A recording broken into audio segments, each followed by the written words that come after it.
worst thing a guest has ever done in your home?" It started innocently. My sister Sylvia called me on a Tuesday evening, sounding worried. She explained that her friend Nathan had just been kicked out of his apartment because his roommate's girlfriend needed his room. According to her, Nathan was a really nice guy who just needed a place to crash for a week until he found a new place. She insisted he was clean, respectful, and would stay out of my way. I have a spare bedroom in my house that I bought last year after landing a decent job. I was hesitant. I value my space. But Sylvia kept pleading. After 20 minutes, I reluctantly agreed. Just for a week, I told her. Nathan arrived the next day with 2 suitcases. He seemed polite enough, thanking me for letting him stay. I showed him the spare room, gave him keys, and explained some basic rules. Clean up after yourself. No parties. Let me know if you're bringing anyone over, and respect that I work from home 3 days a week. The first few days were fine. Nathan would leave early saying he was apartment hunting, and return in the evening. He kept to himself, and our interactions were pleasant. I remember thinking Sylvia was right. He seemed decent. By day 5, things started to shift. Food began disappearing from the fridge. Not just snacks, but meal prep containers I'd made for the week. When I mentioned it, Nathan apologized and offered to replace them, but never did. Then I noticed things in common areas being moved or left messy. Dishes piling up. The living room looking like someone had slept on the couch. A week passed, then another. Nathan had a string of excuses about why apartment hunting was taking longer than expected. The market was tough. A place fell through. He needed to wait for his next paycheck for the security deposit.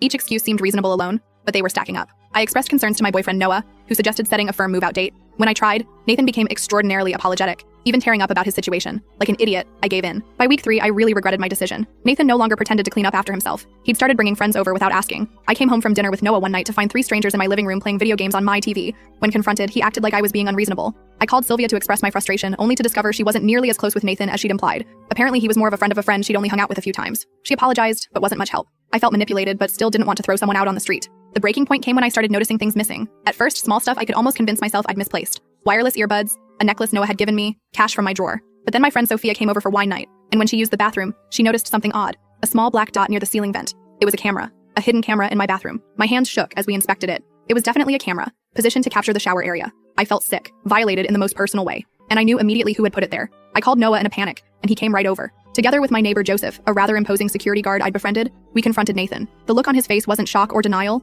but annoyance at being caught. He claimed it was for security purposes, and that I was overreacting. When Noah showed him the camera angle pointing directly at the shower, Nathan's excuses fell apart. He became hostile, claiming this was his room too now and he had rights. Noah blocked Nathan's path, stating that he wouldn't leave until he returned all the stolen property. Nathan tried to resist, but seeing Joseph standing next to Noah, he quickly surrendered. Under close supervision, he reluctantly retrieved my earbuds, jewelry, and other small valuables he had managed to take during his stay. Noah didn't stop there and demanded Nathan's phone. After some resistance, Nathan eventually unlocked the device. Noah methodically checked the gallery and made him delete all files recorded from the cameras in the bathroom and bedroom. He also checked cloud storage services and made sure no copies of these disgusting recordings remained anywhere. After all the stolen property was returned and the recordings deleted, we still called the police. The arriving officers took the cameras as evidence, and we filed a detailed report. Nathan was arrested for invasion of privacy and theft. I changed the locks that same day. I deep cleaned everything, especially the guest room, which reeked of cigarettes despite my no-smoking rule. I found burn marks on the windowsill, stains on the carpet, and a hole in the wall behind the dresser.